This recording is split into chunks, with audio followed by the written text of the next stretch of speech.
Kingdom and the United States, united in our democratic foundations of belief in freedom. I hope, Mr. Speaker, that you and your wife Kelly have enjoyed your visit to Parliament and the platform it offers you to speak to our parliamentarians. Mr. Speaker, the floor is yours. Thank you, everybody.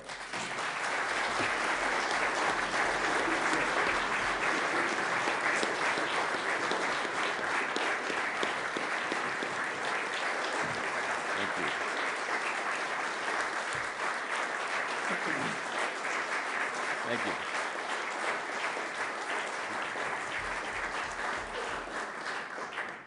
Thank you sincerely. Thank you, Mr. Speaker, Lord Speaker, Ambassador Stevens, members of the House of Commons, members of the House of Lords, and so many esteemed guests. It is a great honor for us to be here, a tremendous pleasure to be with you all. Speaker Hoyle, thank you for those kind words, your gracious invitation to be here today, my friend. It means so much to us.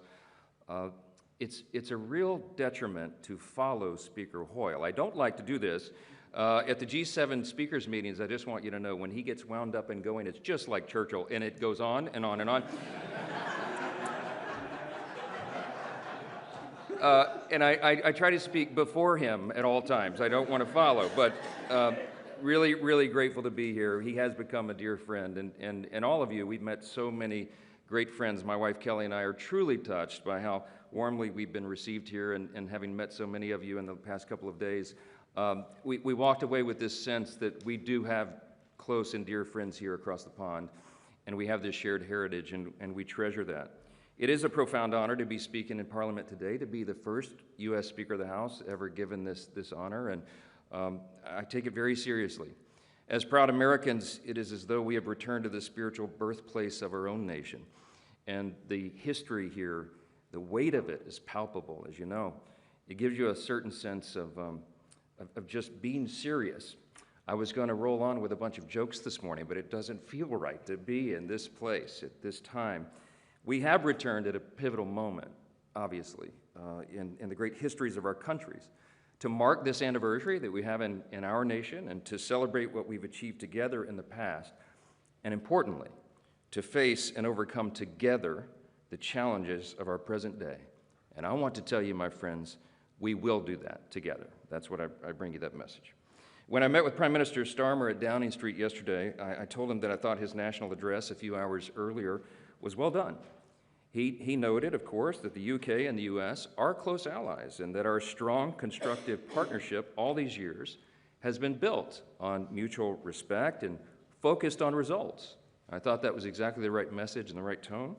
And because of that, we've always been able to work through our differences calmly as friends. We will continue to do that. I want to assure you this morning that that is still the case. I spoke to President Trump at length yesterday, and I told him that I really felt that my mission here, even though we planned this back in the fall, we didn't know how the events would develop over the last few days, but I told the President that I felt that my mission here today was to encourage our friends and help to calm the waters, so to speak, and I hope to do so. As the Prime Minister said yesterday, let us look to agreement, continue our dialogue, and find a resolution, just as we always have in the past.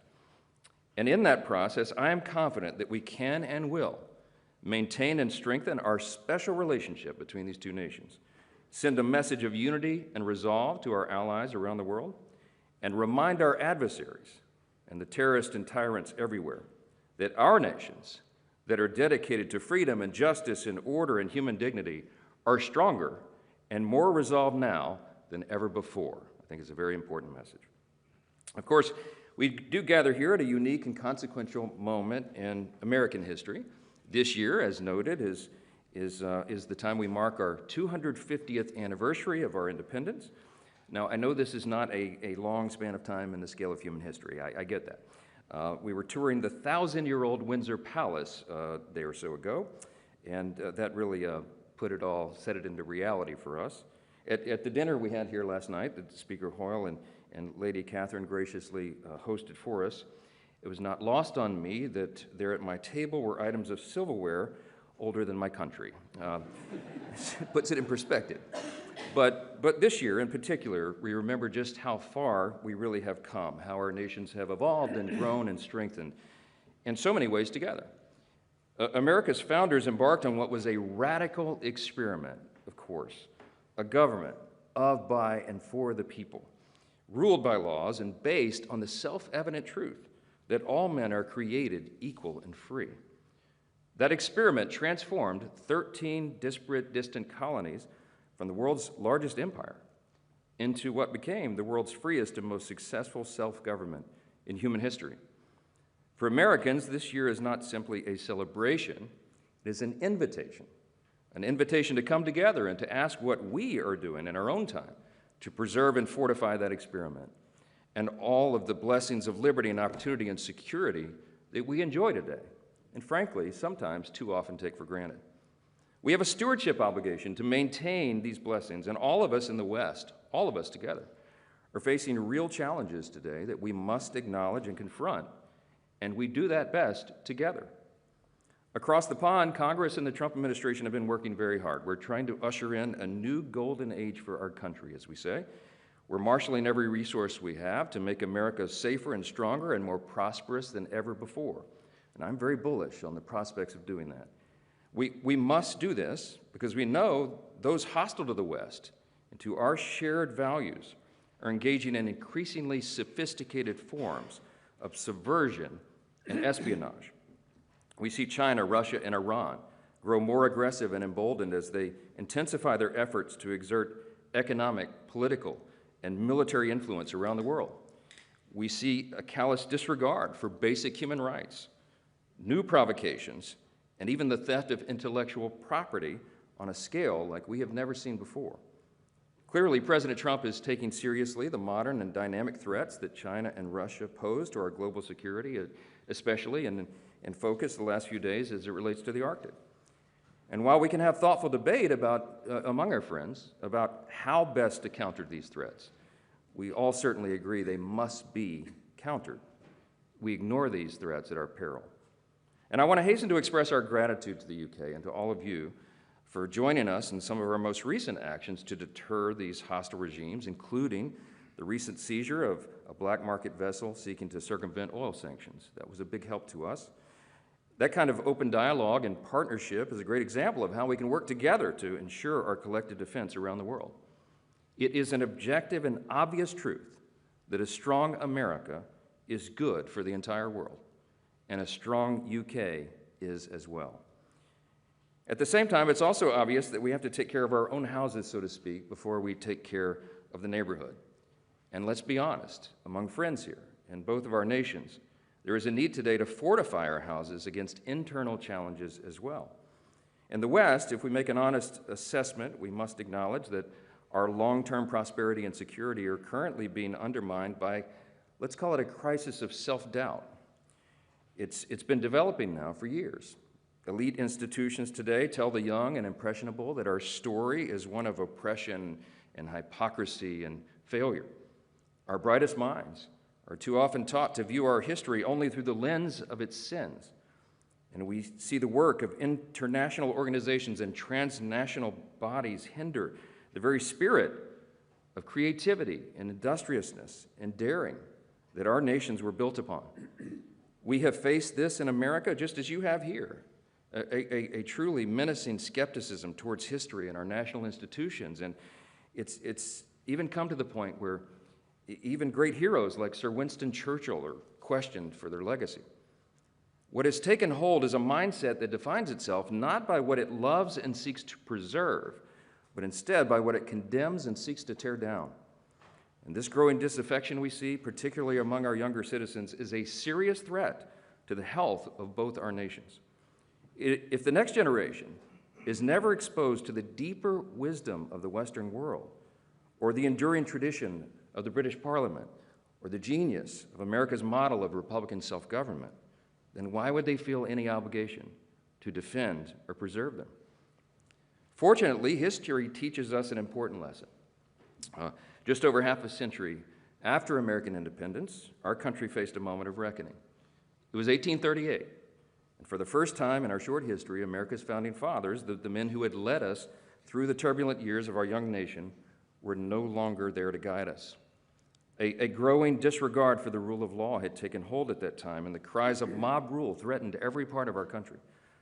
A young legislator at that time, concerned by what he saw as America's deteriorating regard for its past, charged his countrymen with an important choice. Would they uphold their duty and preserve the blessings for which their fathers pledged their lives, their fortunes, and their sacred honor? Or would they continue on the path of decline and self-destruction? The answer was simple, he said.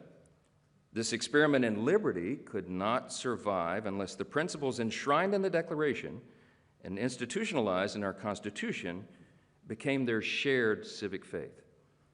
That rising statement, he was just 28 years old at the time, would one day become president, and he would be called to confront the greatest stress test of the American experiment yet. His likeness stands just a few feet away from here, where we're gathered today, watching over Parliament Square. Abraham Lincoln, of course, wisely understood that the philosophy of the schoolroom in one generation is the philosophy of government in the next. He knew that our national renewal would not come from repudiating our past, but rather from renewing and recommitting to our best principles, to appealing to the better angels of our nature. The struggle of Lincoln's time shows us that though America may be 250 years old, the question of how best to steward this grand experiment has always been with us. And age-old questions require age-old wisdom. In the West today, we see faith in our foundations and our shared inheritance weakening. And what we have to do is channel the wisdom of our predecessors to chart our own renewal. So what does renewal require? Just a few things.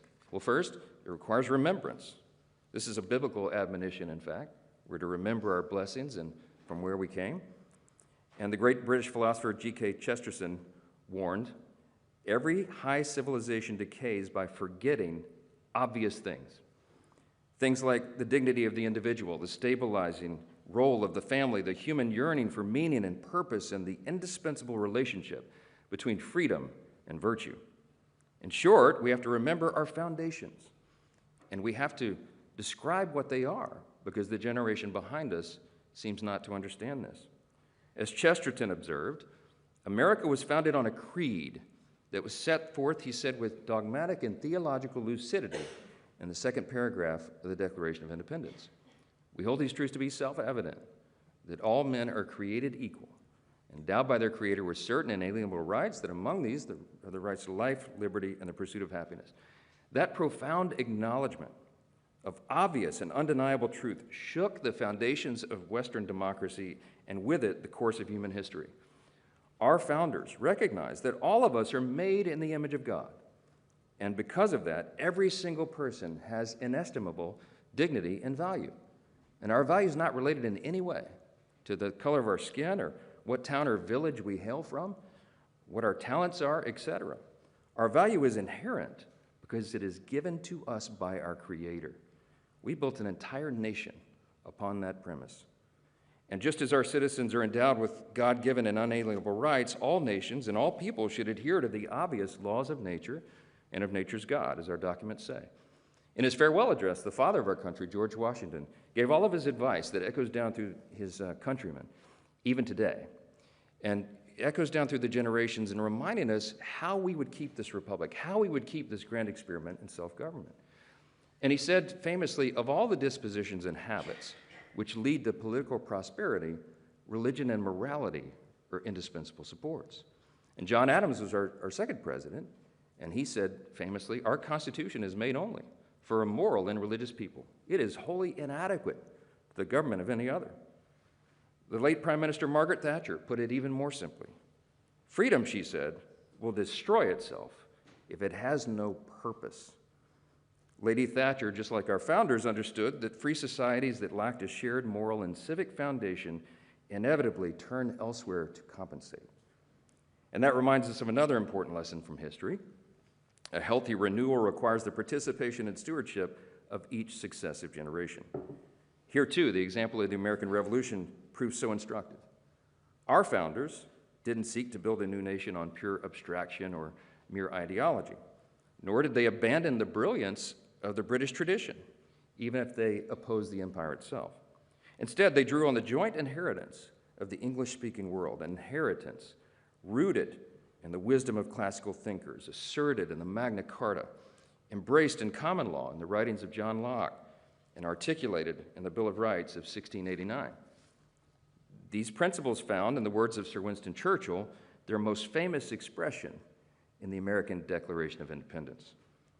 For Americans, our independence is not a rebuke of our British roots, but rather a renewal of what is best, the best of what Britain had to offer the world. If renewal requires remembrance and stewardship, it also requires responsible citizens. Strong institutions are essential, of course, but when people are taught that their lives are determined by systems and structures, responsibility quickly disappears, and with it, their purpose and their meaning. In both of our nations, we have too many people today on the sidelines, particularly younger generations. We should want our citizens involved, gainfully employed, and contributing to their communities, of course. Stable and thriving societies need families that raise children. They need churches and communities that form character, and patriotic men and women dedicated to leaving their country better than they found it. The simple truth is that freedom cannot survive if we outsource our responsibility as citizens. And this is a fact that remains true at a national level. We cannot fail in our responsibility to protect our people and their security. Amongst our allies, we see the U.K. and Europe stepping up as faithful partners here, and I want to declare that today. Whether it's NATO's nation's historic commitment to raise their investment in defense, which we applaud, or the AUKUS alliance deepening its cooperation in submarines and undersea defense, our partnership is proving that nations can prioritize their individual interests responsibly and at the same time make strides towards strengthening alliances and preserving the freedom and sovereignty of our nation states. And our current U.S. ambassador to the U.K., Warren Stevens, who sits here up here with me today, said it recently very well. He said, "America first does not mean and will never mean America alone." Finally, renewal takes courage. From the defeat of Napoleon to the heroic resistance to the Blitz, to the bravery of our soldiers in the liberation of Western Europe, the British people have given the world some of the greatest demonstrations of courage in human history. You are the heirs of Burke and Locke and Smith, the home of Shakespeare, the cradle of free speech. You are the birthplace of the Industrial Revolution and the nation that helped end the slave trade. And from these shores, you set sail to pioneer a new world built on British custom, British fortitude, and British law. Together, we, all of us, are the legacy of those ancient ancestors who came before us. Their courage is part of who we are, and we do well to remember that.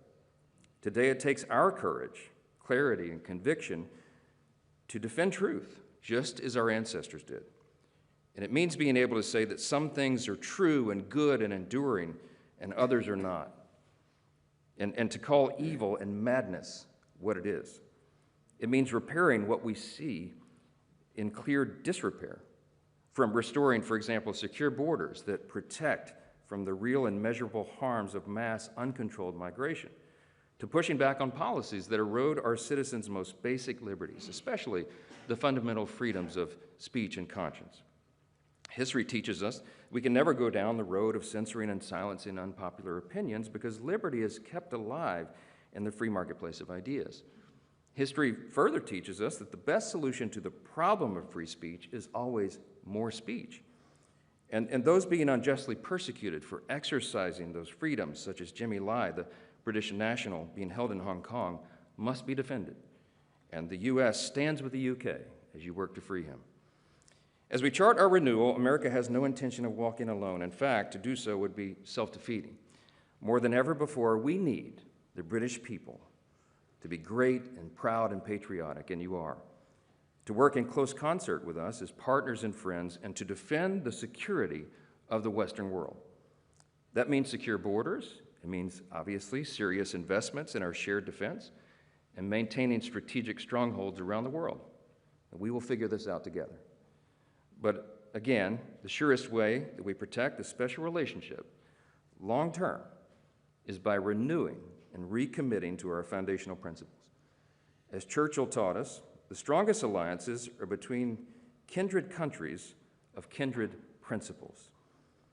What has always set us apart from the rest of the world, our commitment to liberty, our pursuit of excellence, our desire to put faith and family at the center of our lives, these are things that distinguish the free world from regimes that trample on the most basic principles of democracy and human dignity. While the West is not without its flaws, our greatest strength has always been our faith in human progress and our capacity for self-correction. Strong and lethal militaries matter, robust and thriving economies matter, but they mean little if we forget what we're fighting for. Churchill understood that the fate of the West would ultimately be decided not on the battlefield, but in the hearts and minds and souls of its people. And Ronald Reagan saw this a generation later. When he came to Parliament at the height of the Cold War, the first U.S. president ever to do so, his message was clear. He said the free world would prevail against the scourge of communism only if it recovered its confidence and resolve in itself. And today, I believe we stand at a similar moment. Together, our strength is real, and the fate of the free world rests on our will to defend and preserve it.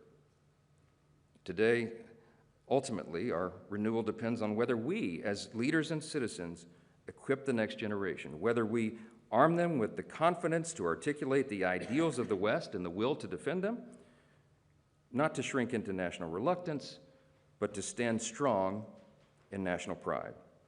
Because our countries really do have an unparalleled heritage of achieving good and advancing mankind, both individually and in this trusted partnership.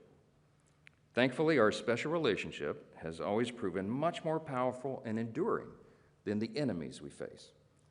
Together, we represent a common history and heritage, and the greatest, most free, most prosperous, most successful, and benevolent civilization the world has ever known.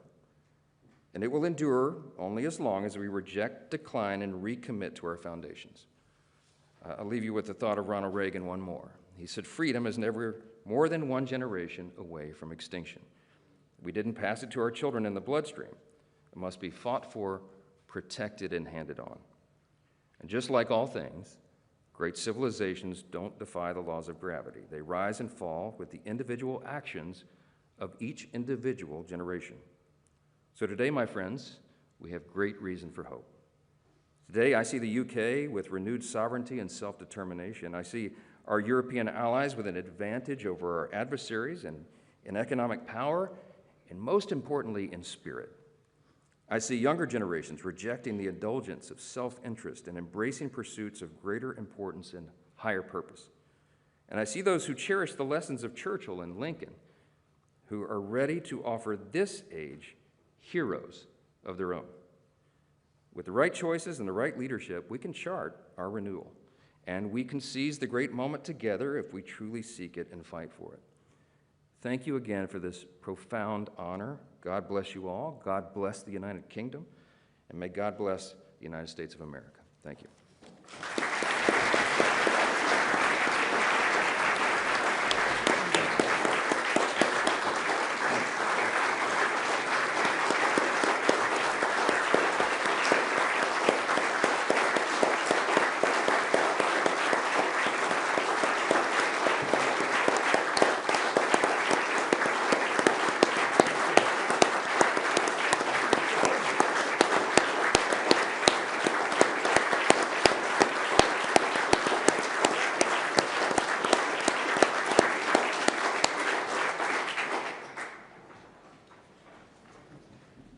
Mr. Speaker, thank you for your very sincere and profound talk to us this morning.